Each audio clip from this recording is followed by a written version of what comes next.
Hello everyone, welcome to my channel all about biology and this is Jyoti Verma, currently posted in Northeast region as PGT Biology.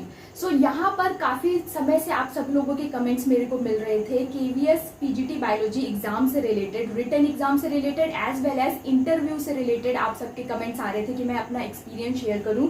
तो यहाँ पर इस video में basically हम लोग इन्हीं चीज़ों पर फोकस करेंगे। मैं यहाँ पर अपना एक्सपीरियंस शेयर करना चाहती हूँ। कुछ मेन पॉइंट्स जो यहाँ पर है जो आपको ध्यान में रखने चाहिए उससे रिलेटेड यहाँ पर हम लोग थोड़ी सी बातें करेंगे। तो बेसिकली यहाँ पर जो KVS PGT बायोलॉजी का एग्जाम है इसमें आपको दो तरीके की चीजें देखने को मिलती है। पहले है यहाँ पर रिटन एग्जाम और दूसरा आपका है यहाँ पर इंटरव्यू।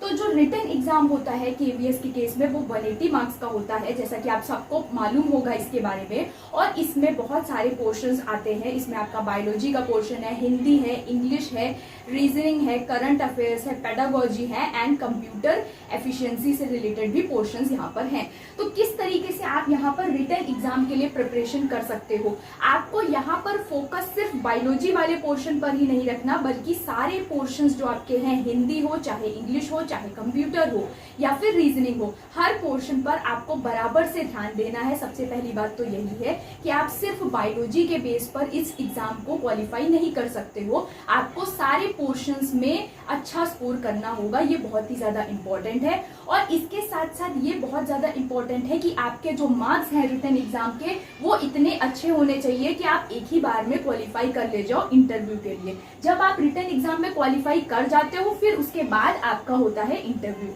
एंड जब आप इंटरव्यू में भी क्वालिफाई कर जाते हो देन आपको ये पोस्ट मिल जाती है PGT बायोलॉजी के लिए। तो यहाँ पर ये जो आपका रिटन एग्जाम होता है इसमें बेसिकली आप किस तरीके से इसके लिए प्रिपरेशन कर सकते हो। सबसे पहले तो आपको जो भी रिटन एग्जाम है, चाहे आप KVS के PGT बायोलॉजी के लिए प्रिपेयर करो या फिर किसी भी PGT बायोलॉजी पोस्ट के लिए आप प्रिपेयर कर रहे हो, सबसे पहले आप जिस भी पोस्ट के लिए प्रिपेयर कर रहे हो उसका आपके पास नोटिफिकेशन होना चाहिए। उसमें आप प्रॉपर एलिजिबिलिटी क्राइटेरिया को देखिए, उसके बाद आप वहां पर उसका सिलेबस को देखिए, किस तरीके से उसमें सिलेबस में पॉइंट्स दे रखे हैं।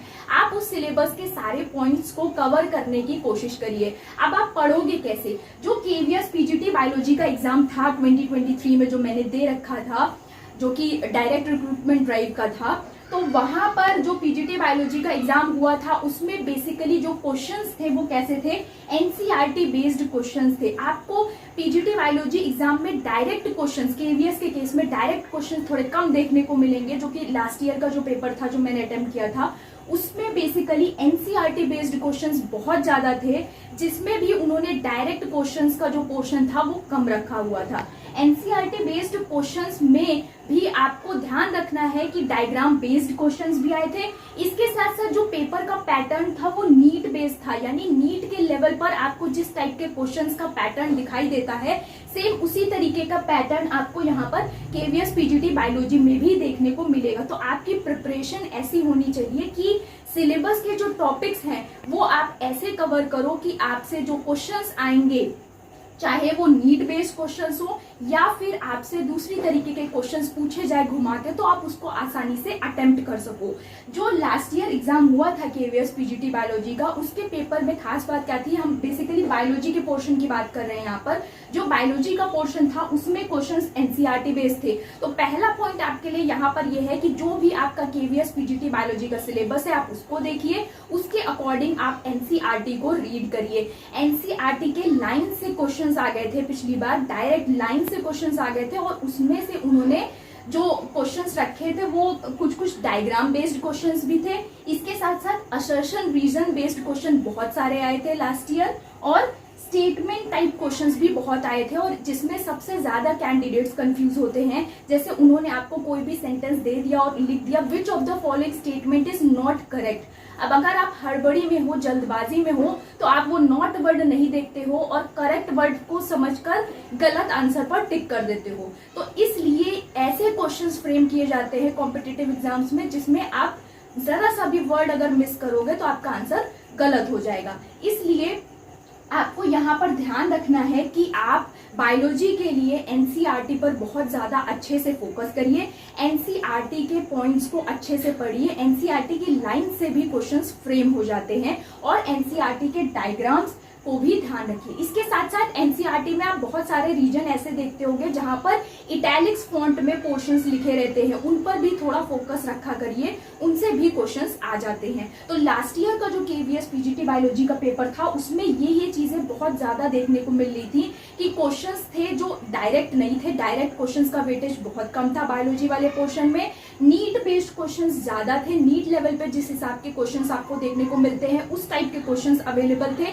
असर्शन रीजन वाले क्वेश्चंस का अमाउंट बहुत ज्यादा था, मैच द फॉलोइंग क्वेश्चंस भी थे, और स्टेटमेंट बेस्ड क्वेश्चंस बहुत ज्यादा रखे गए थे जिसमें आपको बहुत अच्छे से पढ़ना पड़ रहा था। तो इसलिए जब भी आप पढ़ें एनसीईआरटी को तो आपके सारे पॉइंट्स एकदम क्लियर होने चाहिए। अगर आप कोई भी टॉपिक पढ़ रहे हो तो उससे रिलेटेड स्टेटमेंट, आपको सही स्टेटमेंट और गलत स्टेटमेंट मालूम होना चाहिए। इसलिए एनसीईआरटी को रीड करना सबसे ज्यादा जरूरी है इस एग्जाम को क्रैक करने के लिए। इसके साथ साथ ये जरूरी नहीं है कि आप सिर्फ अगर एनसीईआरटी ही पढ़ लोगे तो आप ये एग्जाम को क्रैक कर दोगे, ऐसा नहीं है, क्योंकि एनसीईआरटी में जो क्वेश्चंस है या जो पोर्शंस है वो थोड़ा बेसिक लेवल है, बट आपका जो सिलेबस है उसमें थोड़े एडवांस लेवल के टॉपिक्स भी हैं, चाहे वो बीएससी लेवल के हों या फिर आपके एमएससी लेवल तक के भी कुछ टॉपिक्स कभी कभी दे रखे हैं सिलेबस में।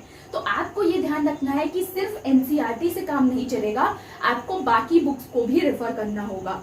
जैसे कि यहाँ पर हम प्रमोट नहीं कर रहे बुक्स को, जनरल आपको रेफरेंस के तौर पर बता रहे हैं कि जो बुक्स आप रेफर कर सकते हो, एनसीईआरटी की बुक्स तो आपको रेफर करनी ही है 11th और 12th की। इसके साथ साथ प्रदीप्स की बायोलॉजी की बुक आती है, और इसके अलावा आप ऑब्जेक्टिव लेवल पर अगर एमसीक्यू बेस्ड क्वेश्चंस आपको प्रैक्टिस करने हैं तो उसके लिए आप कुमार मलिक की बुक ले सकते हो, और इसके बाद आर.के. पिल्लई की बुक है जूलॉजी की, वो आप देख सकते हो। इसके साथ साथ यूथ पब्लिकेशन की एमसीक्यू की बुक आती है, वो आप देख सकते हो। घटना चक्र की एमसीक्यू की बुक आती है, वो आप देख सकते हो। यहाँ पर आपको किस तरीके से तैयारी करनी है वो ये है कि आप पहले सिलेबस लो, सिलेबस के अकॉर्डिंग आप एनसीईआरटी को रीड करो, उसके बाद आप अपने नोट्स बनाओ। नोट्स बनाने के बाद, एक स्पेसिफिक टॉपिक का नोट्स बनाने के बाद आप उससे रिलेटेड प्रीवियस ईयर क्वेश्चंस को देखिए। जब आप प्रीवियस ईयर क्वेश्चंस को सॉल्व करेंगे, अगर आप सॉल्व कर पा रहे हो देन तो अच्छी बात है, लेकिन अगर आप उन क्वेश्चंस को सॉल्व नहीं कर पा रहे हो देन आपको अपने नोट्स में मॉडिफिकेशन करने की जरूरत है। आपको उस टॉपिक को थोड़ा और इन डेप्थ पढ़ने की आवश्यकता पड़ेगी वहां पर। तो इस चीज का बहुत अच्छे से ध्यान रखिएगा कि जितना ज्यादा आप प्रीवियस ईयर क्वेश्चन लगाओगे, चाहे आप किसी भी बुक से लगाओ, कोई स्पेसिफिक बुक की बात नहीं कर रहे, किसी भी बुक से आप प्रीवियस ईयर क्वेश्चंस को अटेम्प्ट करिए, तो ध्यान रखिए कि आपका एक्यूरेसी लेवल अच्छा होना चाहिए। तो बुक्स की अगर यहाँ पर हम बात करें रिटन एग्जाम के लिए, बायोलॉजी पोर्शन की अगर बात करें तो आपको सबसे पहले एनसीईआरटी को पढ़ना है अच्छे तरीके से। जो भी आपका सिलेबस है उसके अकॉर्डिंग आपको एनसीईआरटी को अच्छे तरीके से कवर करना है, चाहे डायग्राम वाला पोर्शन हो, चाहे जो उसमें कंटेंट हो वो। इसके बाद जो उसका कंटेंट है एनसीईआरटी का, उसमें जो भी टॉपिक आप पढ़ रहे हो उसको थोड़ा एक लेवल अप ही पढ़िएगा। 12th तक पढ़ के काम नहीं चलेगा, आपको थोड़ा बीएससी लेवल तक उसका कंटेंट देखना पड़ेगा अच्छी तरीके से, तभी आप क्वेश्चंस को अटेम्प्ट कर पाओगे। तो इसलिए थोड़ा सा बीएससी लेवल के पोर्शंस को भी अच्छी तरीके से देखिएगा। बीएससी लेवल के लिए बॉटनी की बुक आपको मालूम ही है, सिंह पांडे जैन की, और जूलॉजी के लिए आप पीएस वर्मा की बुक देख सकते हो, कोटपाल की बुक देख सकते हो। तो टॉपिक्स को थोड़ा सा इन डेप्थ पढ़ने की कोशिश करिएगा, तभी आप क्वेश्चंस को सॉल्व कर पाएंगे। ये आपके लिए बहुत ही ज्यादा जरूरी होने वाला है। यहाँ पर जितने ज्यादा आप प्रीवियस ईयर क्वेश्चंस लगाओगे उतना ही ज्यादा आपको यहाँ पर बेनिफिट मिलने वाला है। आपको टॉपिक को पढ़ना है, रिवाइज करना है एंड ज्यादा से ज्यादा प्रीवियस ईयर क्वेश्चंस लगाने हैं, तभी आप रिटन एग्जाम को क्रैक कर पाओगे यहाँ पर। इसके साथ साथ सिर्फ आपको बायोलॉजी पर ही फोकस नहीं रखना है, बाकी के पोर्शंस पर भी आपका बराबर का फोकस होना चाहिए, चाहे वो हिंदी हो चाहे वो इंग्लिश हो। क्योंकि जो हिंदी और इंग्लिश के पोर्शंस थे उसमें आपका बेसिकली ग्रामर का पोर्शन आएगा, जिसमें आपको सिनोनियम देखना है, या फिर आपको जो सेंटेंस है उसमें वर्ब कौन सी है वो पहचाननी है, जो सेंटेंस है उसको रीअरेंज करना है, या वर्ड से रिलेटेड आपको क्वेश्चंस देखने को मिलेंगे इंग्लिश में। ये सब पोर्शंस आपके बहुत स्ट्रांग होने चाहिए। इसके साथ साथ कंप्यूटर एफिशिएंसी में आप कोई भी बेसिक कंप्यूटर एफिशिएंसी की बुक ले सकते हो, आपका काम उसमें बन जाएगा। और पेडागोजी के लिए आप सीटेट की प्रिपरेशन कर ही रहे होगे, सीटेट क्वालिफाइड ही होगा मैक्सिमम लोगों का, तो सीटेट में जो पेडागोजी वाला पोर्शन है उससे आप थोड़ा बहुत रेफरेंस ले सकते हो, लेकिन मैक्सिमम पोर्शन जो पेडागोजी के क्वेश्चंस आएंगे वो ऐसे होंगे जिसमें आपको अपना दिमाग यूज करके आंसर देने पड़ेंगे। तो आपको बेसिकली थ्योरी बेस्ड क्वेश्चंस कम देखने को मिलेंगे पेडागोजी वाले पोर्शन में, आपको अपना दिमाग ज्यादा यूज करना पड़ेगा वहां पर। तो थोड़ा अच्छे से पेडागोजी वाले पोर्शन को देखिएगा, एनईपी वाला पोर्शन अच्छे से देखिएगा, और बहुत सारी चीजें हैं जो आपको अच्छे से देखनी पड़ेंगी। तो इतनी चीजें यहाँ पर है रिटन एग्जाम से रिलेटेड। इतने जो टिप्स थे, जो पॉइंट्स थे, जो मेरे साथ हुए, जो मैंने जिसमें प्रिपरेशन किया, वो मैंने यहाँ पर शेयर किया। अब इसके अलावा आपका मेन फोकस ये होना चाहिए कि जो रिटन एग्जाम है उसकी तैयारी आपकी इतनी अच्छी हो कि आप एक ही बार में रिटन एग्जाम को क्वालिफाई कर ले जाएं। इसके बाद जो नेक्स्ट स्टेप आता है वो होता है इंटरव्यू। इंटरव्यू से रिलेटेड भी यहाँ पर काफी कैंडिडेट्स के कमेंट्स आ रहे थे मेरे पास, क्योंकि बहुत सारे ऐसे कैंडिडेट्स भी थे जिनका रिटन एग्जाम तो क्वालिफाई हुआ, लेकिन इंटरव्यू की वजह से वो उनका सिलेक्शन नहीं हो पाया। तो यहाँ पर इंटरव्यू से रिलेटेड भी कुछ पॉइंट्स मैं यहाँ पर शेयर करना चाहती हूँ। मैं ये उम्मीद करती हूँ कि आप सबके लिए ये वीडियो बहुत ही ज्यादा हेल्पफुल होगा। और बाकी के कैंडिडेट्स जो भी है, अगर वो अपने सजेशंस यहाँ पर कमेंट बॉक्स में देना चाहे, चाहे वो बुक लिस्ट हो या फिर अपनी प्रिपरेशन स्ट्रैटेजी हो, तो वो भी यहाँ पर कमेंट सेक्शन में अपने व्यूज को एक्सप्रेस कर सकते हैं। यहाँ पर इंटरव्यू की अगर बात करें हम, तो इंटरव्यू वाले पोर्शन में बहुत सारी चीजें हैं जो आपको ध्यान में रखने की जरूरत पड़ेगी। सबसे पहली बात यह है कि इंटरव्यू के लिए जो आपका ड्रेसअप है वो प्रॉपर होना चाहिए, आपका लुक एक प्रॉपर टीचर की तरह होना चाहिए।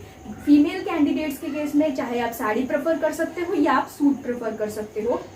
मैंने अपने इंटरव्यू के दौरान साड़ी पहन रखी थी। और इसके बाद नेक्स्ट जो इंटरव्यू का पोर्शन रहता है, सबसे पहले आपका डॉक्यूमेंट वेरिफिकेशन होता है, देन उसके बाद इंटरव्यू वाला पोर्शन स्टार्ट हो जाता है। अब इसमें कहाँ कहाँ पर क्या क्या चीजें आपको ध्यान में रखनी चाहिए उसके बारे में थोड़ा सा मैं आपको बताना चाहती हूँ। सबसे पहले जब भी आप इंटरव्यू के लिए एंट्री कर रहे हो, आप दरवाजा खोलते हो, देन आपको सबसे पहले पूछना चाहिए, परमिशन लेनी चाहिए कि क्या मैं अंदर आ सकती हूँ, मे आई कम इन। आप अंदर जाएंगे जब वो आपको परमिशन देंगे, फिर उसके बाद आपका काम ये रहेगा कि आप एक कॉन्फिडेंट लुक में अंदर की तरफ एंट्री करें। जैसे ही आप इंटरव्यू रूम के अंदर इंटर करते हो, आपका इवैल्यूएशन स्टार्ट हो जाता है वहीं से। जब आप इंटरव्यू रूम के अंदर जाओगे, देन उस केस में आपको सबको विश करना है with proper eye contact and with proper confidence.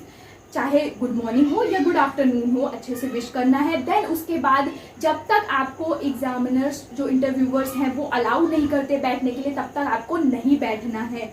जब वो आपको बोलते हैं हैव अ सीट, देन तब आपको बैठना है एंड आपको तब थैंक यू भी बोलना है।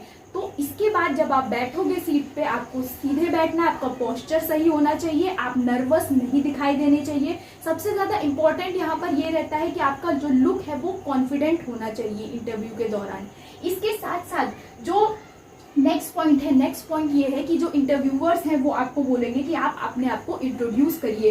तो आपका जो इंट्रोडक्शन होना चाहिए वो बहुत ही ज्यादा छोटा हो, और उसमें मेन पॉइंट्स होने चाहिए कि आपके जो अचीवमेंट्स हैं, आपकी जो हॉबीज हैं, वो भी सब उस इंट्रोडक्शन में हाईलाइट हो जानी चाहिए, क्योंकि अगला क्वेश्चन आपके इंट्रोडक्शन से ही आता है। तो आपका इंट्रोडक्शन बहुत ज्यादा इफेक्टिव होना चाहिए। इसके बाद जब आप इंट्रोड्यूस करोगे अपने आप को, जैसे कि मैंने जब अपने आप को इंट्रोड्यूस करा था, तो उन्होंने फिर मेरे से पूछा था कि आपको किस फील्ड में गोल्ड मेडल मिला, क्योंकि मैंने वहां पर गोल्ड मेडल का मेंशन किया था, तो उन्होंने पूछा था, उसके बारे में भी उन्होंने जानकारी दी थी। इसके बाद नेक्स्ट उन्होंने मेरे से क्वेश्चंस पूछने लगे थे पेडागोजी से रिलेटेड। बेसिकली मेन फोकस वहां पर इंटरव्यू का था एनईपी से रिलेटेड। उन्होंने मेरे से क्वेश्चन पूछा था, आपको क्या लगता है कि एनईपी में क्या मेरिट्स है और क्या डीमेरिट्स हैं, आपको दोनों पॉइंट्स बताने थे। तो मैंने क्लियरली वहां पर मेरिट्स और डीमेरिट्स को मेंशन किया था। सो एनईपी से रिलेटेड क्वेश्चंस के बाद यहाँ पर टर्न आता है डेमो का। तो डेमो से रिलेटेड उन्होंने मेरे से पूछा था कि आपने कौन सा टॉपिक प्रिपेयर किया। मैंने बोला था मैंने लैक ओपेरॉन प्रिपेयर किया है, बट उन्होंने बोला लैक ओपेरॉन आप मत पढ़ाइए, दूसरा टॉपिक पढ़ाइए, कोई और टॉपिक पढ़ाइए। तो इसलिए आपके साथ प्लान बी हमेशा तैयार रहना चाहिए। कम से कम 3 टॉपिक्स जरूर प्रिपेयर करके जाइएगा डेमो के लिए, क्योंकि अगर आप फर्स्ट टॉपिक बता रहे हो, देन वो चाहे इंटरव्यूअर्स चाहे तो कोई दूसरा टॉपिक भी आपको दे सकते हैं, और ये भी बोल सकते हैं कि आप दूसरे टॉपिक पर डेमो दीजिए। तो उसके लिए भी आपको प्रिपेयर रहना है। देन उसके बाद आप जब बोर्ड पर जाते हो, तो आपको चौक और डस्टर जब लेना है, तो आपको परमिशन लेनी होगी कि क्या मैं ये चौक और डस्टर यूज कर सकती हूँ या मार्कर और डस्टर यूज कर सकती हूँ। देन उसके बाद आप अपना डेमो स्टार्ट करोगे। डेमो स्टार्ट करने के लिए आप डेट वहां पर डालोगे, टॉपिक आप थोड़ा बाद में डालिएगा।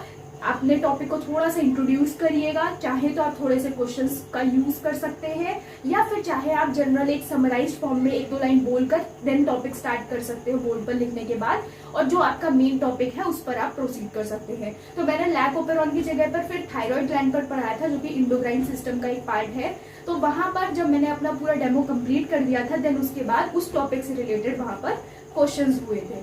तो जो इंडोक्राइन सिस्टम था उससे रिलेटेड उन्होंने बहुत सारे क्वेश्चंस पूछे, थायराइड ग्लैंड से रिलेटेड बहुत सारे क्वेश्चंस पूछे। बेसिकली थायराइड ग्लैंड कहाँ लोकेटेड है, उसका स्ट्रक्चर किस टाइप का है, वहां पर आपको किस टाइप के हार्मोन्स का सेक्रेशन देखने को मिलता है, हाइपोसेक्रेशन एंड हाइपर सेक्रेशन में क्या डिफरेंस है और उसमें क्या इम्पैक्ट आता है बॉडी पर, उससे रिलेटेड क्वेश्चंस थे। और धीरे धीरे करके जो क्वेश्चंस का लेवल था वो कॉम्प्लेक्स होता जा रहा था। किसी भी इंटरव्यू में आप जब भी पार्टिसिपेट करोगे, जैसे जैसे आप आंसर देते चले जाओगे, जो क्वेश्चंस है उनका लेवल और कॉम्प्लेक्स होता चला जाएगा।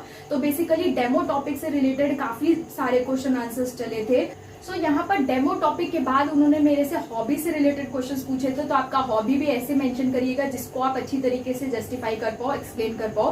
देन उसके बाद उन्होंने बहुत सारे क्वेश्चंस पूछ रखे थे मेरे से जूलॉजी वाले पोर्शन से, क्योंकि उनको मालूम था कि मेरा एमएससी बॉटनी से है। तो उन्होंने फिर जूलॉजी वाले पोर्शन से क्वेश्चन पूछना स्टार्ट किया। उन्होंने बेसिकली जियोलॉजिकल टाइम स्केल से क्वेश्चन पूछा कि ये है क्या, इसमें क्रोनोलॉजिकल ऑर्डर बताइए। पूरा जियोलॉजिकल टाइम स्केल उन्होंने मुझसे पूछा था, पूरा मैंने उसको एक्सप्लेन किया था। फिर उन्होंने मुझसे पूछा कि कौन सी एज को एज ऑफ मैमल्स बोलते हैं, कौन सी एज को गोल्डन एज ऑफ रेप्टाइल्स बोलते हैं। बहुत सारे क्वेश्चंस इससे रिलेटेड उन्होंने मेरे से पूछ रखे थे। फिर उसके बाद वो आए ह्यूमन एवोल्यूशन पे। ह्यूमन एवोल्यूशन से रिलेटेड उन्होंने क्वेश्चंस पूछने स्टार्ट कर दिए थे। तो एवोल्यूशन वाले पोर्शन से भी बहुत सारे क्वेश्चंस वहां पर हुए थे। उसके बाद वापस वो पेडागोजी वाले पोर्शन पर गए थे। पेडागोजी से रिलेटेड फिर उन्होंने क्वेश्चंस पूछे थे कि क्लासरूम में इफेक्टिव टीचिंग में कौन कौन से मेथड्स आप यूज कर सकते हो टीचिंग को इफेक्टिव करने के लिए, और इसके साथ साथ फ्लिप्ड क्लासरूम क्या है उससे रिलेटेड उन्होंने मेरे से क्वेश्चंस किए थे। और पीयर ट्यूटोरिंग क्या है, कोलैबोरेटिव लर्निंग क्या है, इससे रिलेटेड बहुत सारे क्वेश्चंस आए थे। तो ये जो मेरा इंटरव्यू था बेसिकली 25 से 30 मिनट्स तक चला था। जैसे जैसे आप आंसर्स देते चले जाओगे, जो इंटरव्यूअर्स के क्वेश्चन है वो और ज्यादा डाइवर्स होते चले जाएंगे और ज्यादा कॉम्प्लेक्स होते चले जाएंगे। तो आपको ध्यान रखना है कि आप हर क्वेश्चन का अच्छी तरीके से आंसर दो, एंड देन जब इंटरव्यू खत्म हो जाता है, देन उसके बाद जब आप आ रहे हो तो थैंक यू बोल के जरूर आइए। और जब दरवाजा बंद करिए आते वक्त तो भी धीरे से करिए, ऐसा मत करिए। बहुत सारे लोगों को मैंने देखा वहां पर कि वो आ रहे थे तो एकदम से दरवाजा ऐसे बंद कर रहे थे, तो बहुत ज्यादा लाउड नॉइज आ रही थी। तो इन सब चीजों का भी थोड़ा सा ध्यान रखिएगा, क्योंकि वहां पर एक एक चीज पर ध्यान दिया जाता है। तो ये बेसिकली मेरा एक्सपीरियंस था रिटन एग्जाम और इंटरव्यू से रिलेटेड। मैंने कोशिश की कि मैंने यहाँ पर सारे पॉइंट्स कवर कर दिए हूँ। फिर भी अगर कोई पॉइंट रह जाता है तो आप मुझे कमेंट सेक्शन में मेंशन कर दीजिएगा, मैं रिप्लाई कर दूंगी। और इसके साथ साथ अगर कोई कैंडिडेट या कोई पर्सन अपना व्यू पॉइंट या सजेशन देना चाहता है यहाँ पर रिटन एग्जाम की प्रिपरेशन से रिलेटेड, अगर आप बुक्स सजेस्ट करना चाहते हो बाकी लोगों को, या फिर कोई और टिप आप सजेस्ट करना चाहते हो बाकी लोगों को, तो आप कमेंट सेक्शन में मेंशन कर सकते हो। सो आई होप कि ये वीडियो आपके लिए बहुत ज्यादा हेल्पफुल रहा हो। Thank you so much.